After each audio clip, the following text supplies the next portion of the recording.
Bonjour et bienvenue à la leçon sur la fourniture de services de soins de santé fondée sur le chapitre 4 de la boîte à outils de mise en œuvre HSH ou MSMIT, un outil fournissant des conseils pratiques sur la mise en œuvre de programmes complets de lutte contre le VIH et les IST destinés aux homosexuels, bisexuels et autres hommes ayant des rapports sexuels avec des hommes. Cette formation vous est dispensée par le SMMGF, le Forum mondial sur les hommes ayant des rapports sexuels avec des hommes et le VIH.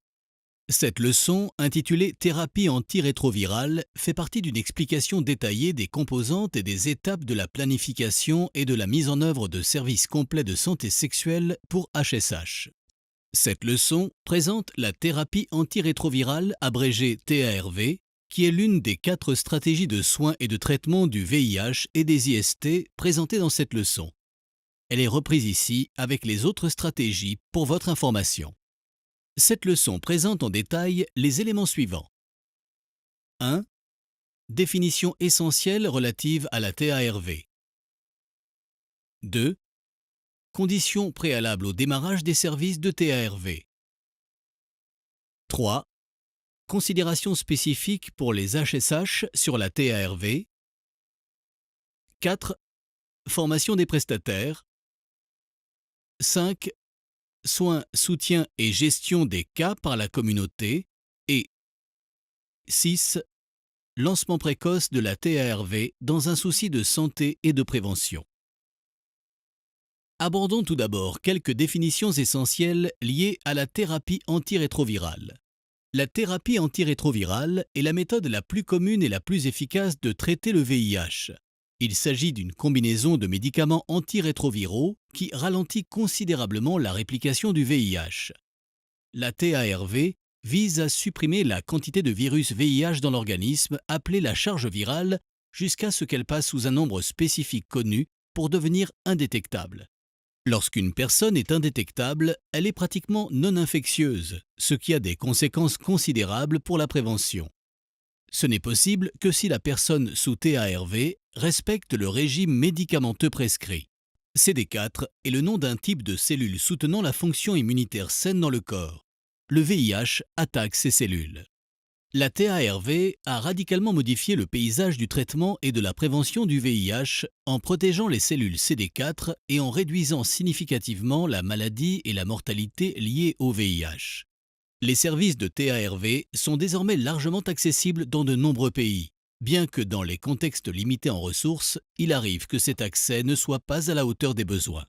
Outre le fait d'aider les personnes atteintes du VIH à mener une vie saine et normale, le démarrage précoce d'une TARV efficace constitue un élément éprouvé de la prévention du VIH en réduisant la charge virale au sein d'une communauté donnée. Nous aborderons le potentiel préventif du traitement plus en détail dans la suite de cette leçon. Malheureusement, dans de nombreux contextes, des obstacles réels et perçus empêchent les HSH d'accéder à la TARV. Les prestataires de services de TARV desservant les HSH doivent avoir conscience de ces obstacles et s'efforcer de les supprimer. Voici quelques exemples. Les services de sensibilisation communautaire doivent diriger les hommes ayant des rapports sexuels avec des hommes testés positivement au VIH vers des services de soins et de traitement réceptifs et compétents afin de maximiser leur observance de la TARV, ce qui augmentera les bénéfices des médicaments.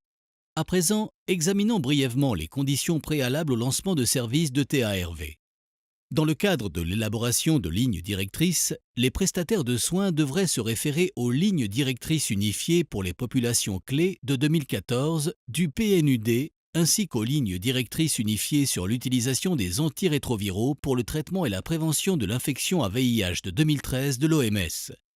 Ces lignes directrices sont régulièrement mises à jour pour refléter les changements des critères d'admissibilité, les schémas thérapeutiques privilégiés pour la TARV et les modalités de suivi.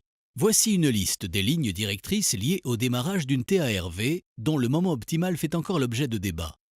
Toutefois, les modélisations et des études menées actuellement indiquent de plus en plus clairement qu'un démarrage précoce de la TARV, indépendamment de la numération des cellules CD4, et même lorsque les situations mentionnées ci-dessus ne s'appliquent pas, présente des avantages supplémentaires au niveau de l'ensemble de la population. Les lignes directrices de l'OMS recommandent également l'utilisation de schémas thérapeutiques antirétroviraux simplifiés, moins toxiques et plus pratiques pour les traitements de première et de deuxième ligne, de préférence à travers une combinaison de doses fixes.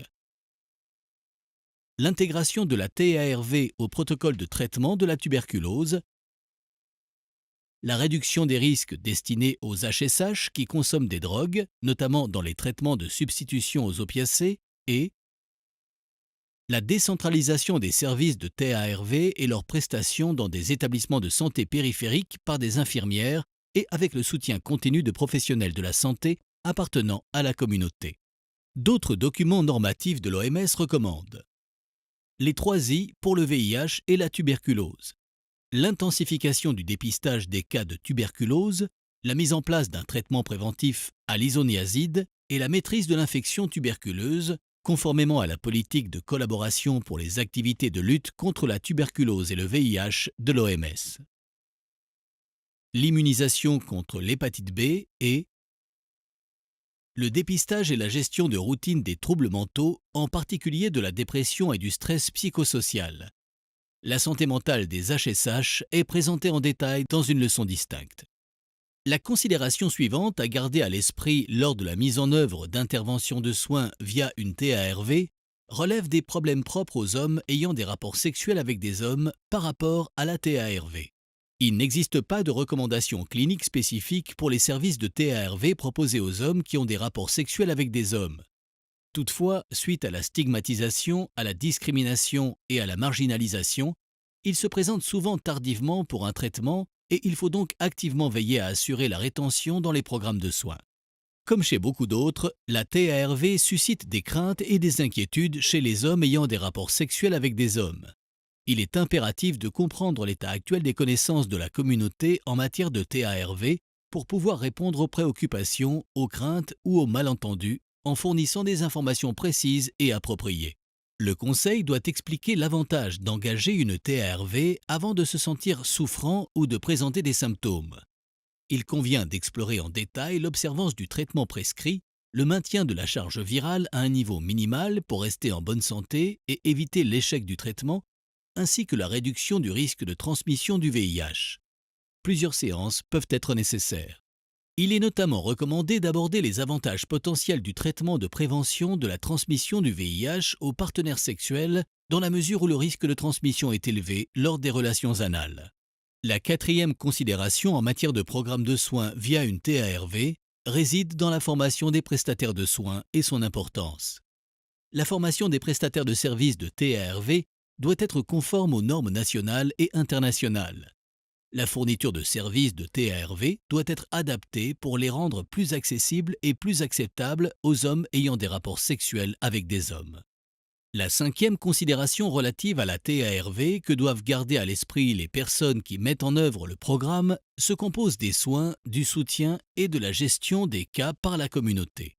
Les programmes de soins offrent un ensemble de services axés sur la santé physique des personnes vivant avec le VIH avant et après le début de la TARV, sur la prévention de nouvelles infections, mais aussi sur le traitement de problèmes psychosociaux auxquels sont confrontés les hommes séropositifs ayant des rapports sexuels avec des hommes. Cet ensemble de services peut inclure une évaluation et des conseils nutritionnels, des informations sur les traitements, un soutien à l'observance thérapeutique, et une orientation vers d'autres services. Le rôle des intervenants en sensibilisation communautaire et des organisations conduites par la communauté dans ce processus est essentiel. Voici une liste des différentes formes que peut prendre le soutien communautaire. La préférence du patient doit dicter l'approche à adopter. Le soutien psychosocial communautaire peut s'avérer particulièrement important pour les hommes ayant des rapports sexuels avec des hommes vivant dans des environnements hostiles où le rejet par la famille et la communauté peut être important. Il a été démontré que des contacts interpersonnels et un soutien social amélioraient l'état de santé des hommes ayant des rapports sexuels avec des hommes, notamment les hommes séropositifs, et encourageaient des comportements sains. Les discussions en ligne protègent également les hommes ayant des rapports sexuels avec des hommes séropositifs en leur permettant de garder l'anonymat.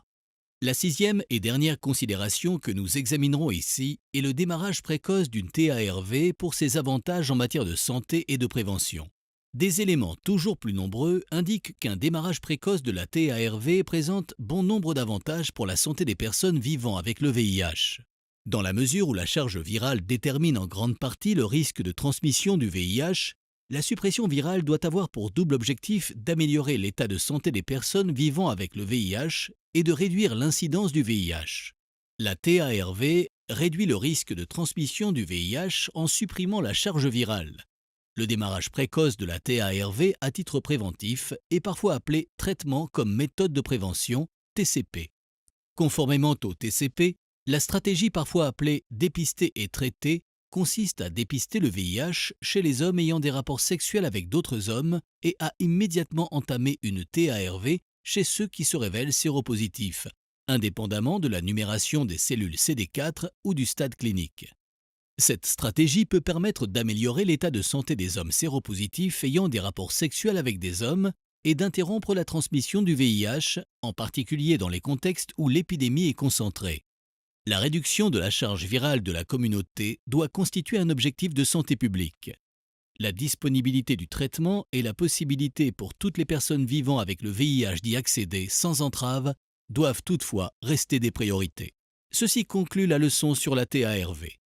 Afin de vous informer davantage sur la fourniture de services de soins de santé, vous pouvez télécharger un exemplaire du document Mise en œuvre de programmes complets de lutte contre le VIH et les IST destinés aux hommes ayant des rapports sexuels avec des hommes sur notre site internet msmgf.org.